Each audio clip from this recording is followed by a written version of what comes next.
Hello, good morning and again welcome back to my another mini blog. সকালে ঘুম থেকে উঠেই দেখি প্রচণ্ড বৃষ্টি শুরু হয়েছে, কিন্তু খানিকক্ষণ বাদে আবারও সূর্যি মামার দেখা পেয়েছি। আর আজকের ব্রেকফাস্টটা ছিল ভীষণ সুন্দর, ভেজ চাউমিন। তারপরেই খেয়ে নিয়েছিলাম কিছুক্ষণ বাদে আম। এখন তো আমের সিজন, আমার ভীষণ ভালো লাগে আম খেতে।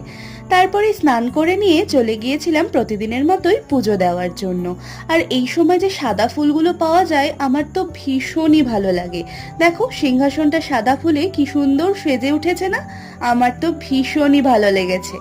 যাই হোক, তারপরেই খেয়ে নিলাম লাঞ্চ। আর লাঞ্চটা ছিল ভীষণ সিম্পল, আলু ভাজা, 2 রকমের তরকারি, সাথে ছিল ভাত।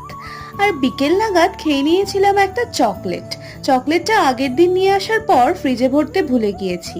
দেখো গরমে কিরকম অবস্থা হয়েছে। যাই হোক, রাতের ডিনারে ছিল চিকেন, আম, সাথে ভাত। বাই।